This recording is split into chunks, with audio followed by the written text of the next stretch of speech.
नमस्कार, जय हिंद दोस्तों। स्वागत है आपका आपके अपने YouTube चैनल पर। आज की इस क्लास में हम कंप्लीट करने वाले हैं इंडियन जुडिशरी सिस्टम यानी कि भारतीय न्यायिक व्यवस्था।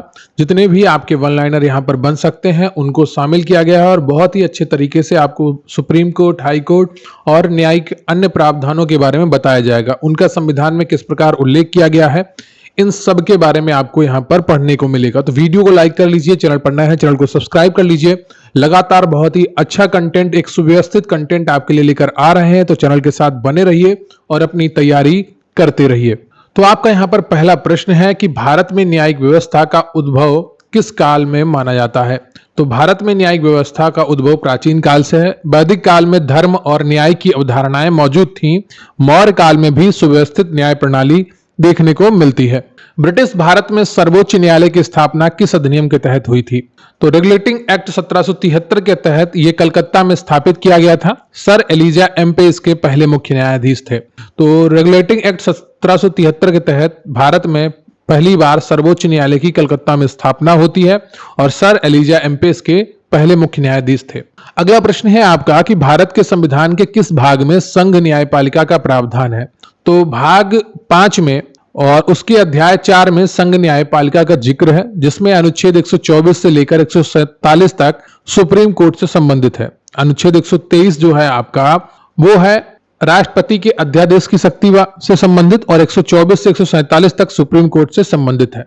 भारतीय संविधान के किस अनुच्छेद के तहत सर्वोच्च न्यायालय एक अभिलेखीय न्यायालय है। तो अनुच्छेद 129 के तहत सर्वोच्च न्यायालय एक अभिलेखीय न्यायालय माना जाता है।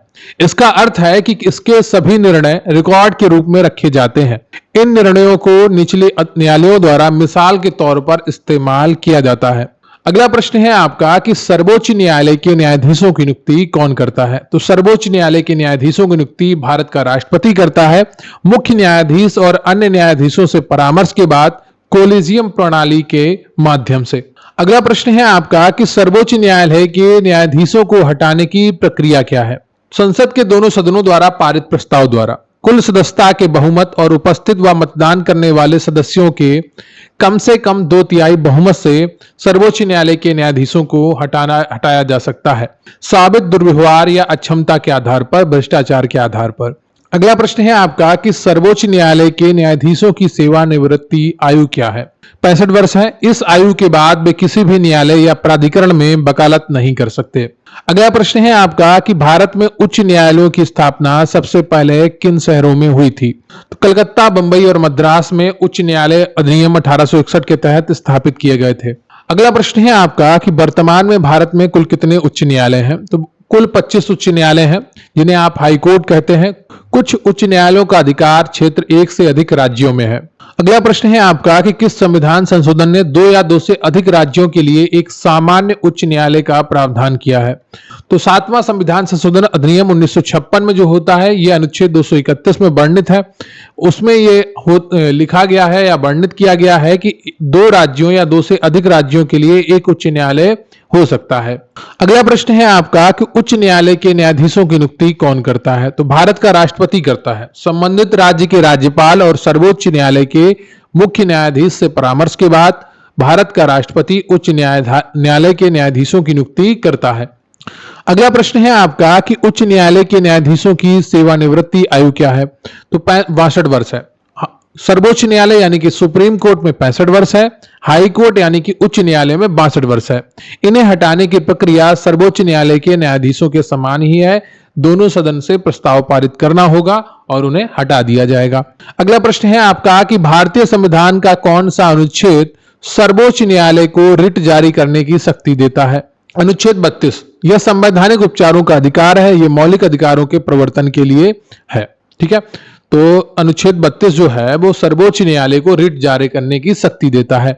अगला प्रश्न है आपका कि भारतीय संविधान का कौन सा अनुच्छेद उच्च न्यायालय को रिट जारी करने की शक्ति देता है। अनुच्छेद 226। यह मौलिक अधिकारों के साथ साथ किसी अन्य कानूनी अधिकार के प्रवर्तन के लिए भी है। उच्च न्यायालय की रिट क्षेत्राधिकार सर्वोच्च न्यायालय से व्यापक है। हैबियस कार्पस, जिसे बंदी प्रत्यक्षीकरण कहते हैं, रिट का क्या अर्थ है। तो शरीर को पेश करें। यह उस व्यक्ति की रिहाई के लिए जारी की जाती है जिसे अवैध रूप से हिरासत में लिया गया होता है। अगली जो हमारी रिट है वो है मैंडमस, परमादेश कहते हैं इसको हिंदी में। रिट का क्या अर्थ है? तो हम आदेश देते हैं। यह सार्वजनिक अधिकारी को अपनी कानूनी कर्तव्य का पालन करने का आदेश देने के लिए जारी किया जाता है।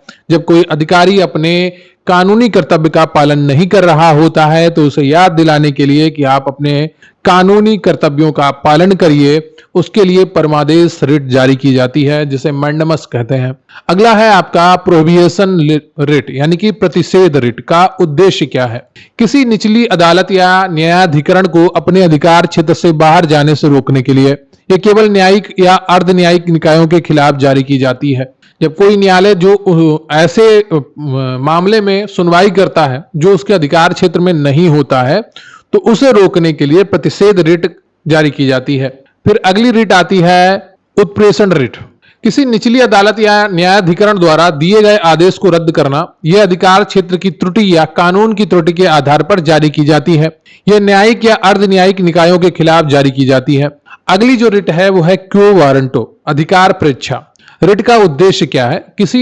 किस अधिकार या वारंट से यह किसी व्यक्ति द्वारा सार्वजनिक पद पर अवैध रूप से कब्जा करने से रोकने के लिए जारी की जाती है। यानी कि कोई ऐसा पद जिसको ट्रांसफर हो गया है या जिसका डिमोशन हो गया है और वो उस पद को नहीं छोड़ रहा है, तो ऐसी परिस्थिति में अधिकार परीक्षा, तुम्हें क्या अधिकार है, किस अधिकार या वारंट से आप ये कार्य कर रहे हैं, ये होता है इसका मूल अर्थ। अब हम बात करेंगे जनहित याचिका की यानी कि पीआईएल की अवधारणा किस देश से ली गई है? यह संयुक्त राज्य अमेरिका से ली गई है। यह सामाजिक न्याय सुनिश्चित करने का एक उपकरण है। अगला प्रश्न है भारत में जनहित याचिका का जनक किसे माना जाता है? तो जस्टिस पीएन भगवती और जस्टिस बीआर कृष्ण अय्यर, इन्हें 1970 के दशक के अंत और 1980 के दशक की शुरुआत में इसे लोकप्रिय बनाया। तो इन लोगों ने क्या किया, जो पीआईएल है भारत में जनहित याचिका है उसको लोकप्रिय बनाने में जस्टिस पीएन भगवती और जस्टिस बीआर कृष्ण अय्यर ये दोनों प्रमुख रूप से कार्य करते हैं, इसलिए इन्हें पीआईएल का जनक माना जाता है भारत में। अगला प्रश्न है आपका कि पीआईएल दायर करने के लिए क्या योग्यताएं आवश्यक हैं? कोई भी नागरिक जो सार्वजनिक हित में कार्य कर रहा हो पीआईएल दायर कर सकता है। यह पीड़ित व्यक्ति के अलावा किसी अन्य व्यक्ति द्वारा भी दायर की जा सकती है। अगला प्रश्न है आपका कि इलाहाबाद उच्च न्यायालय का अधिकार क्षेत्र किन राज्यों पर है? तो उत्तर प्रदेश पर है। यह भारत के सबसे बड़े उच्च न्यायालयों में से एक है। तो ये भारत का क्या दुनिया का सबसे बड़ा उच्च न्यायालय माना जाता है न्यायालय, क्योंकि यहाँ पर 100 से अधिक जज हैं। ठीक है, इलाहाबाद उच्च न्यायालय का अधिकार क्षेत्र किन राज्यों पर है? उत्तर प्रदेश पर है और यह भारत के सबसे बड़े उच्च न्यायालय में से एक है। अगला प्रश्न है आपका कि गुवाहाटी उच्च न्यायालय का अधिकार क्षेत्र किन किन राज्यों पर है? असम, नागालैंड, मिजोरम और अरुणाचल प्रदेश पर। यह एक संयुक्त उच्च न्यायालय का उदाहरण है। तो कितने राज्य आ जाते हैं? असम, नागालैंड, मिजोरम 3 और अरुणाचल प्रदेश 4। तो असम में यह स्थित है गुवाहाटी में और इसके अधिकार क्षेत्र 4 राज्यों में है। अगला प्रश्न है आपका कि पंजाब और हरियाणा उच्च न्यायालय का अधिकार क्षेत्र किन किन राज्यों, किन शासित प्रदेशों पर है? तो पंजाब, हरियाणा और चंडीगढ़ पर। इसका मुख्यालय चंडीगढ़ में है। तो चंडीगढ़ एक केंद्र शासित प्रदेश है और पंजाब, हरियाणा एक पूर्ण राज्य दर्जा प्राप्त है। तो इन तीनों के लिए एक उच्च न्यायालय है जिसका जो चंडीगढ़ में है। अगला प्रश्न है आपका कि भारतीय संविधान का कौन सा अनुच्छेद सर्वोच्च न्यायालय को मौलिक अधिकारों का संरक्षक बनाता है? तो अनुच्छेद 32। डॉक्टर बीआर अंबेडकर ने इसे संविधान की आत्मा और हृदय कहा था। तो इससे जो सुप्रीम कोर्ट है वो 5 प्रकार के रिट जारी करता है जो मौलिक अधिकारों के हनन के खिलाफ होती हैं। अगला प्रश्न है आपका कि सर्वोच्च न्यायालय के क्षेत्राधिकार कितने प्रकार के होते हैं? तो सर्वोच्च न्यायालय के क्षेत्राधिकार 5 प्रकार के होते हैं। एक मूल क्षेत्राधिकार होता है, फिर होता है अपीलीय क्षेत्राधिकार, फिर तीसरा आता है सलाहकारी क्षेत्राधिकार और फिर आपका चौथा आता है रिट क्षेत्राधिकार और फिर 5वां आता है आपका अभिलेख न्यायालय, यानी कि अभिलेखीय न्यायालय के रूप में कार्य करता है। तो 5 प्रकार के सर्वोच्च न्यायालय के क्षेत्राधिकार होते हैं। अगला प्रश्न है आपका कि राष्ट्रपति द्वारा सर्वोच्च न्यायालय से सलाह मांगने का प्रावधान किस अनुच्छेद में है? अनुच्छेद 143 में है। इसे सलाहकारी क्षेत्राधिकार कहते हैं। सुप्रीम कोर्ट सलाह देने के लिए बाध्य नहीं है और ना ही राष्ट्रपति सलाह मानने के लिए बाध्य है। अगला प्रश्न है आपका कि सर्वोच्च न्यायालय के अपीलीय क्षेत्राधिकार के तहत कितने प्रकार की अपीलें आती हैं? संवैधानिक मामलों में अपील, सिविल मामलों में अपील, आपराधिक मामलों में अपील और विशेष अनुमति से अपील यानी कि एसएलपी। तो ये 4 प्रकार की आती हैं।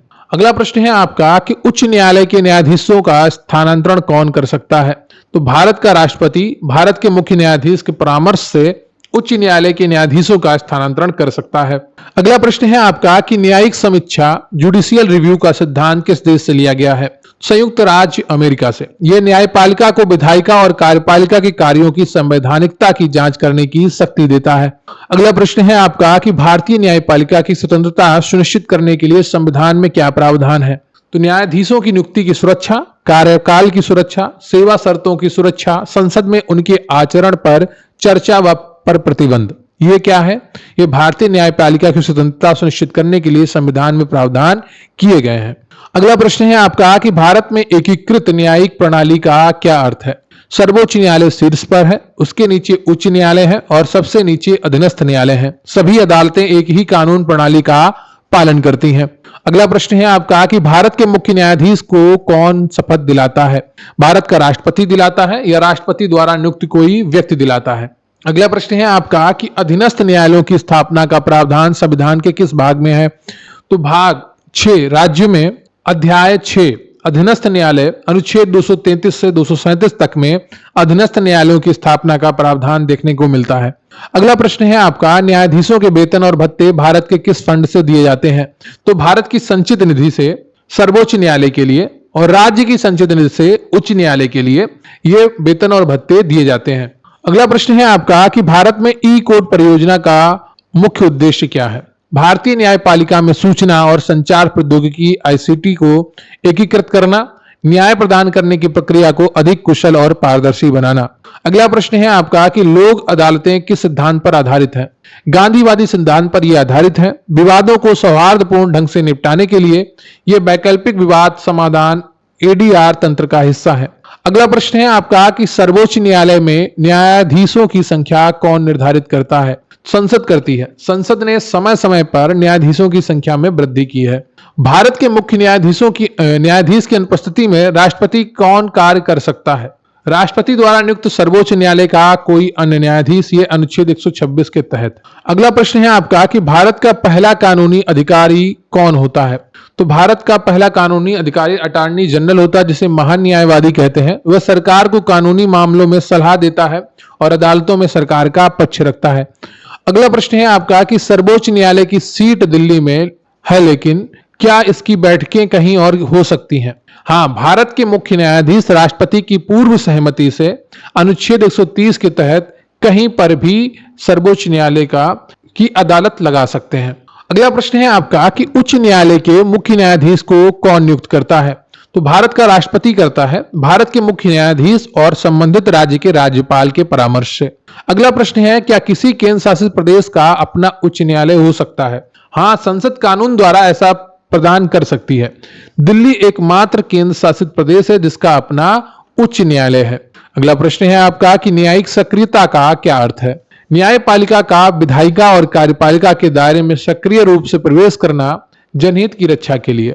अगला प्रश्न है आपका बेसिक स्ट्रक्चर मूल संरचना का सिद्धांत किस मामले में प्रतिपादित किया गया था? तो केशवानंद भारती बनाम केरल राज्य 1973 मामले में इस सिद्धांत के अनुसार संसद संविधान के मूल ढांचे को नहीं बदल सकती। अगला प्रश्न है आपका कि अनुच्छेद 137 का संबंध किससे है? तो सर्वोच्च न्यायालय की अपने निर्णयों की समीक्षा करने की शक्ति से संबंधित है। इसे स्वसुधारात्मक शक्ति भी कहा जाता है। अगला प्रश्न है आपका क्या उच्च न्यायालयों का भी न्यायिक समीक्षा का अधिकार है? हाँ, अनुच्छेद 226 और 227 के तहत वे राज्य विधायिका द्वारा पारित कानूनों और राज्य कार्यपालिका के कार्यों की समीक्षा कर सकते हैं। अगला प्रश्न है आपका कि फास्ट ट्रैक कोर्ट का उद्देश्य क्या है? लंबित मामलों को तेजी से निपटाना, विशेष रूप से आपराधिक मामलों को। अगला वन लाइनर है आपका कि राष्ट्रीय न्यायिक नियुक्ति आयोग एनजीएसी किस संविधान संशोधन द्वारा स्थापित करने का प्रयास किया गया था? तो 99वां जो संविधान संशोधन अधिनियम आया था, हालांकि इसे सर्वोच्च न्यायालय ने असंवैधानिक घोषित कर दिया और कहा कि इसे न्यायपालिका की स्वतंत्रता का उल्लंघन माना जा रहा है, तो इसलिए इसको रद्द कर दिया था। अगला प्रश्न है आपका कि संवैधानिक पीठ में कम से कम कितने न्यायाधीश होते हैं? कम से कम 5 न्यायाधीश होते हैं। यह संविधान की व्याख्या से संबंधित महत्वपूर्ण मामलों की सुनवाई करती है। अगला प्रश्न है आपका कि किस अनुच्छेद के तहत सर्वोच्च न्यायालय संसद के कानूनों की वैधता की जांच कर सकता है? अनुच्छेद 13 के तहत। यह न्यायिक समीक्षा का आधार है। अगला प्रश्न है आपका कि भारत के किस उच्च न्यायालय का अधिकार क्षेत्र सबसे बड़ा है क्षेत्रफल के अनुसार? तो गुवाहाटी उच्च न्यायालय का। इसका अधिकार क्षेत्र कई पूर्वोत्तर राज्यों में फैला हुआ है। आपको बताया गया है 4 राज्य हैं, असम, मेघालय, अरुणाचल प्रदेश, नागालैंड। मेघालय नहीं, मिजोरम है। तो असम, नागालैंड, मिजोरम और अरुणाचल प्रदेश में इसका क्षेत्राधिकार फैला हुआ है। अगला प्रश्न है आपका कि भारत के किस उच्च न्यायालय में न्यायाधीशों की संख्या सबसे अधिक है? उत्तर प्रदेश में। तो जो इलाहाबाद उच्च न्यायालय है, ये उत्तर प्रदेश की बड़ी आबादी के कारण यहां पर संख्या सबसे अधिक है। न्यायिक ओवररीच क्या है? जुडिशियल ओवररीच, जब न्यायपालिका अपने संवैधानिक रूप से परिभाषित अधिकार क्षेत्र से बाहर जाकर कार्यपालिका या विधायिका के डोमेन में हस्तक्षेप करती है तो यह न्यायिक ओवररीच कहलाता है। यह न्यायिक सक्रियता का एक नकारात्मक पहलू माना जा सकता है। अगला प्रश्न है आपका कि सर्वोच्च न्यायालय के न्यायाधीश का वेतन कौन निर्धारित करता है? संसद। उनके वेतन और भत्ते उनके कार्यकाल के दौरान कम नहीं किए जा सकते। अगला प्रश्न है आपका कि संविधान के किस अनुच्छेद के तहत सर्वोच्च न्यायालय और उच्च न्यायालय रिट जारी कर सकते हैं? सर्वोच्च न्यायालय अनुच्छेद 32 और उच्च न्यायालय अनुच्छेद 226। भारत में कौन सा उच्च न्यायालय एक ही केंद्र शासित प्रदेश के लिए है? दिल्ली उच्च न्यायालय। आप सभी को पता है, यह 1966 से स्थापित है। अगला प्रश्न है आपका कि सर्वोच्च न्यायालय किस प्रकार के विवादों में मूल क्षेत्राधिकार रखता है? तो केंद्र और एक या अधिक राज्यों के बीच, केंद्र और किसी राज्य या राज्यों के बीच, एक या अधिक अन्य राज्यों के साथ, 2 या 2 से अधिक राज्यों के बीच। अगला प्रश्न है आपका कि कॉलेजियम प्रणाली क्या है? तो उच्च न्यायालयों और सर्वोच्च न्यायालय में न्यायाधीशों की नियुक्ति और स्थानांतरण की प्रणाली यह सर्वोच्च न्यायालय के निर्णयों के माध्यम से विकसित हुई है। इसमें मुख्य न्यायाधीश और सर्वोच्च न्यायालय के वरिष्ठतम न्यायाधीश शामिल होते हैं। अगला प्रश्न है आपका कि न्यायपालिका के लिए अंतिम व्याख्याकार का क्या अर्थ है? सर्वोच्च न्यायालय संविधान का अंतिम व्याख्याकार है। इसका मतलब है कि संविधान के अर्थ पर उसका निर्णय अंतिम है। अगला प्रश्न है आपका कि उच्च न्यायालय के न्यायाधीशों को शपथ कौन दिलाता है? तो उच्च न्यायालय के न्यायाधीशों का शपथ राज्य का राज्यपाल या राज्यपाल द्वारा नियुक्त कोई व्यक्ति दिलाता है। अगला प्रश्न है आपका क्या संसद न्यायाधीशों के आचरण पर बहस कर सकती है? नहीं, सिवाय महाभियोग की प्रक्रिया के दौरान। यह न्यायपालिका की स्वतंत्रता सुनिश्चित करने के लिए है। लेकिन आप ध्यान रखिएगा, महाभियोग की प्रक्रिया सिर्फ राष्ट्रपति के लिए प्रयोग होती है। आपको कई जगह लिखा मिल जाएगा कि न्यायाधीशों को महाभियोग की प्रक्रिया से हटाया जाता है, लेकिन नहीं, ऐसा नहीं होता है। अगला प्रश्न है आपका कि सुप्रीम कोर्ट के मुख्य न्यायाधीश का वेतन कितना है? वर्तमान में 2,80,000 प्रतिमाह है। यह संसद द्वारा निर्धारित किया जाता है। अगला प्रश्न है आपका कि उच्च न्यायालय के न्यायाधीश का वेतन कितना है? तो ये 2,25,000 प्रतिमाह है। यह संसद द्वारा निर्धारित किया जाता है। भारत में न्यायपालिका की भूमिका क्या है? तो कानूनों की व्याख्या करना, संविधान का संरक्षण करना, नागरिकों के मौलिक अधिकारों की रक्षा करना, विवादों का समाधान करना। अगला प्रश्न है आपका कि भारत में अधीनस्थ न्यायालयों की संरचना कैसी है? जिला और सत्र न्यायाधीश का न्यायालय शीर्ष पर है। उसके नीचे सिविल और आपराधिक न्यायालय, फिर आता है ग्राम न्यायालय और परिवार न्यायालय भी। अगला प्रश्न है आपका कि अनुच्छेद 141 का संबंध किससे है? तो सर्वोच्च न्यायालय द्वारा घोषित कानून सभी न्यायालयों पर बाध्यकारी होगा। यह न्यायिक पूर्ववृत्त के सिद्धांत पर आधारित है। अगला प्रश्न है आपका कि न्यायिक उत्तरदायित्व का क्या अर्थ है? न्यायाधीशों को अपने कार्यों के लिए जवाबदेह ठहराया जाना चाहिए, विशेषकर भ्रष्टाचार या दुर्व्यवहार के मामलों में। अगला प्रश्न है आपका क्या एक सेवानिवृत्त सर्वोच्च न्यायालय के न्यायाधीश भारत के किसी भी न्यायालय में वकालत कर सकता है? जी नहीं, बिल्कुल नहीं कर सकता। यह न्यायपालिका की स्वतंत्रता और निष्पक्षता बनाए रखने के लिए प्रावधान किया गया है कि ऐसा कोई भी काम नहीं कर सकता है। क्या एक सेवानिवृत्त उच्च न्यायालय का न्यायाधीश भारत के किसी भी न्यायालय में वकालत कर सकता है? हाँ, लेकिन उस उच्च न्यायालय में नहीं जहां उसने न्यायाधीश के रूप में कार्य किया है, या सर्वोच्च न्यायालय में। प्रश्न है कि न्यायाधीशों के स्थानांतरण पर सर्वोच्च न्यायालय का क्या दृष्टिकोण रहा है? स्थानांतरण केवल सार्वजनिक हित में होना चाहिए, ना कि दंड के रूप में। यह कॉलेजियम की सिफारिश पर आधारित होना चाहिए। अगला प्रश्न है आपका किस ऐतिहासिक मामले में न्यायिक स्वतंत्रता को संविधान की मूल संरचना का हिस्सा घोषित किया गया है? तो एसपी गुप्ता बनाम भारत संघ 1982, जिसे पहला न्यायाधीश मामला भी कहा जाता है। हालांकि केशवानंद भारती मामले ने मूल संरचना की नींव रखी थी। अगला प्रश्न है आपका कि उच्च न्यायालय का अधीक्षण क्षेत्राधिकार किस अनुच्छेद में वर्णित है? तो यह अनुच्छेद 227 में वर्णित है। इसके तहत उच्च न्यायालय अपने अधीनस्थ सभी न्यायालयों और न्यायाधिकरणों पर अधीक्षण की शक्ति रखता है। अगला प्रश्न है आपका क्या सर्वोच्च न्यायालय के पास दीवानी और आपराधिक दोनों मामलों में अपील सुनने का अधिकार है? हाँ, यह इसका अपीलीय क्षेत्राधिकार है। अगला प्रश्न है आपका कि न्यायिक सक्रियता का सबसे अच्छा उदाहरण क्या है? जनहित याचिका की अवधारणा का विकास, पर्यावरण संरक्षण और मानवाधिकारों के मामलों में न्यायालयों का हस्तक्षेप। अगला प्रश्न है आपका कि भारत में ई न्यायालय परियोजना कब शुरू की गई थी? 2007 में। इसका उद्देश्य था अदालती प्रक्रियाओं को डिजिटलाइज करना। अगला प्रश्न है आपका किस मामले में सर्वोच्च न्यायालय ने यह माना कि न्यायिक समीक्षा संविधान की एक मूल विशेषता है? तो मिनर्वा मिल्स बनाम भारत संघ 1980 में सर्वोच्च न्यायालय ने माना कि न्यायिक समीक्षा संविधान की एक मूल विशेषता है। ये केशवानंद भारतीय मामले के सिद्धांत को और मजबूत करती है।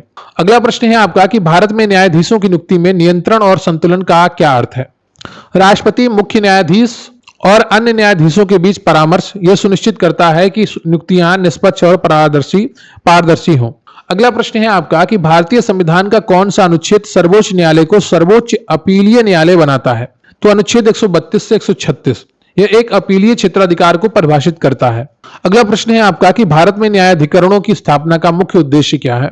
विशिष्ट प्रकार के विवादों का तेजी से और विशेषज्ञता के साथ निपटारा करना, उदाहरण कैट, एनजीटी और एसएटी। अगला प्रश्न है आपका कि अनुच्छेद 142 का संबंध किससे है? सर्वोच्च न्यायालय की अपने अधिकार क्षेत्र का प्रयोग करते हुए पूर्ण न्याय करने की शक्ति। यह शक्ति असाधारण परिस्थितियों में प्रयोग की जाती है। अगला प्रश्न है आपका क्या सर्वोच्च न्यायालय सिविल और आपराधिक दोनों मामलों में विशेष अनुमति याचिका एसएलपी स्वीकार कर सकता है? हाँ, अनुच्छेद 136 के तहत यह किसी भी न्यायालय या न्यायाधिकरण के किसी भी निर्णय, डिक्री, निर्धारण, वाक्य आदेश से अपील करने की विशेष अनुमति दे सकता है। अगला प्रश्न है आपका कि उच्च न्यायालय का मूल क्षेत्राधिकार क्या है? कुछ मामलों में सीधे उच्च न्यायालय में अपील की जा सकती है, जैसे वसीयत, विवाह, कंपनी, कानून से संबंधित मामले या मौलिक अधिकारों के प्रवर्तन के लिए रिट याचिकाएं। अगला प्रश्न है आपका कि भारतीय न्यायिक प्रणाली में न्यायिक जवाबदेही का क्या महत्व है? यह न्यायपालिका में जनता का विश्वास बनाए रखने के लिए महत्वपूर्ण है। यह पारदर्शिता और निष्पक्षता सुनिश्चित करती है। अगला प्रश्न है आपका किस उच्च न्यायालय के पास अंडमान और निकोबार द्वीप समूह का अधिकार क्षेत्र है? कलकत्ता उच्च न्यायालय के पास। पोर्ट ब्लेयर में इसकी एक खंडपीठ भी है। अगला प्रश्न है आपका कि लक्षद्वीप का उच्च न्यायालय किस राज्य में स्थित है? केरल उच्च न्यायालय। इसका मुख्यालय एर्नाकुलम, कोची में है। अगला प्रश्न है आपका कि न्यायिक सक्रियता का मुख्य लाभ क्या है? यह सामाजिक न्याय और मानवाधिकारों को बढ़ावा देती है, कार्यपालिका और विधायिका की निष्क्रियता की स्थिति में हस्तक्षेप करती है। अगला प्रश्न है आपका कि न्यायिक सक्रियता का मुख्य नुकसान क्या है? यह न्यायपालिका और अन्य अंगों के बीच शक्तियों के पृथक्करण का उल्लंघन कर सकती है, न्यायाधीशों को नीति निर्माण में शामिल कर सकती है। अगला प्रश्न है आपका कि भारत में न्यायिक जवाबदेही सुनिश्चित करने के लिए क्या संस्थागत तंत्र है? महाभियोग की प्रक्रिया, न्यायाधीश जांच अधिनियम 1968, इन हाउस प्रक्रिया। अगला प्रश्न है आपका क्या उच्च न्यायालय मौलिक अधिकारों के प्रवर्तन के लिए रिट जारी कर सकता है? हाँ, अनुच्छेद 226 के तहत। सर्वोच्च न्यायालय की तुलना में इसका रिट क्षेत्राधिकार व्यापक है। सर्वोच्च न्यायालय के न्यायाधीश की योग्यता के लिए क्या आवश्यक है? भारत का नागरिक हो, कम से कम 5 साल तक किसी उच्च न्यायालय का न्यायाधीश रहा हो, या कम से कम 10 साल तक किसी उच्च न्यायालय का अधिवक्ता रहा हो, या राष्ट्रपति की राय में एक प्रतिष्ठित न्यायविद हो। अगला प्रश्न है आपका कि उच्च न्यायालय के न्यायाधीश की योग्यता के लिए क्या आवश्यक है? भारत का नागरिक हो, भारत के क्षेत्र में कम से कम 10 साल तक न्यायिक पद धारण किया हो, या कम से कम 10 साल तक किसी उच्च न्यायालय का अधिवक्ता रहा हो। अगला प्रश्न है आपका क्या भारत के संविधान में न्यायिक समीक्षा शब्द का स्पष्ट उल्लेख है? नहीं। यह सर्वोच्च न्यायालय द्वारा विभिन्न अनुच्छेदों जैसे अनुच्छेद 13, 32, 226, 131, 132, 133 और 134 की व्याख्या के माध्यम से विकसित किया गया है। अगला प्रश्न है आपका कि सर्वोच्च न्यायालय किस प्रकार के मामलों में अपील सुनता है? संवैधानिक, दीवानी और आपराधिक मामलों में यह भारत का सर्वोच्च अपीलीय न्यायालय है। अगला प्रश्न है आपका कि उच्च न्यायालय के अपीलीय क्षेत्राधिकार में क्या शामिल है? अधीनस्थ न्यायालयों के दीवानी और आपराधिक मामलों की अपील, कुछ विशिष्ट मामलों में न्यायाधिकरणों के खिलाफ निर्णयों के खिलाफ अपील। अगला प्रश्न है आपका कि न्यायपालिका और कार्यपालिका के बीच शक्तियों का पृथक्करण का क्या महत्व है? यह लोकतंत्र में संतुलन सुनिश्चित करती है, यह न्यायपालिका की स्वतंत्रता बनाए रखती है और मनमाने शासन को रोकती है। अगला प्रश्न है आपका कि सर्वोच्च न्यायालय के तदर्थ न्यायाधीशों एडहॉक की नियुक्ति का प्रावधान किस अनुच्छेद में है? तो अनुच्छेद 127 में है। यह मुख्य न्यायाधीश द्वारा की जाती है जब कोरम पूरा नहीं होता है, राष्ट्रपति की पूर्व सहमति और संबंधित उच्च न्यायालय के मुख्य न्यायाधीश के परामर्श से। अगला प्रश्न है आपका कि उच्च न्यायालय के अतिरिक्त और कार्यवाहक न्यायाधीशों की नियुक्ति का प्रावधान किस अनुच्छेद में है? अनुच्छेद 224 में। राष्ट्रपति द्वारा नियुक्त किए जाते हैं। कार्यवाहक न्यायाधीश तब नियुक्त होते हैं जब स्थायी न्यायाधीश अनुपस्थित होते हैं। अतिरिक्त न्यायाधीश तब नियुक्त होते हैं जब काम का बोझ बढ़ जाता है। अगला प्रश्न है आपका 100वां कि भारत में न्यायिक प्रणाली को कितने स्तरों में बांटा गया है। तो 3 स्तरों में बांटा गया है, सर्वोच्च न्यायालय, उच्च न्यायालय, अधीनस्थ न्यायालय। ठीक है, तो ये रहे आपके 100 महत्वपूर्ण वन लाइनर जिन्हें मैंने आपको डिटेल में पढ़ाया है। ये भारतीय न्यायिक प्रणाली, सुप्रीम कोर्ट, हाई कोर्ट इत्यादि के बारे में महत्वपूर्ण जानकारी देते हैं और भारतीय संविधान में उनके जो जिक्र हुए हैं उनके बारे में जानकारी देते हैं। आप वीडियो को लाइक कर लीजिए, चैनल पर नए हैं तो सब्सक्राइब कर लीजिए और वीडियो को अपने दोस्तों, अपने ग्रुप्स में जरूर शेयर करिएगा। कमेंट करके बताइएगा कि ये पूरा कंटेंट आपको कैसा लगा, क्या आपको समझ में आया, क्या आपको ये कंटेंट अच्छा लगा। मुझे आपके कमेंट्स का इंतजार रहेगा और कमेंट बॉक्स में जहां पर हाइप बटन लिखा होता है उस पर जरूर एक बार क्लिक करिएगा। हमारे कंटेंट को आपका सहयोग मिलेगा तो हमें और अच्छा लगेगा कंटेंट बनाने में, आपके लिए अच्छा कंटेंट लाने में। वीडियो को लाइक कर लीजिए, चैनल पर नए हैं चैनल को सब्सक्राइब कर लीजिएगा। मिलते हैं फिर किसी वीडियो में, तब तक के लिए जय हिंद, जय भारत।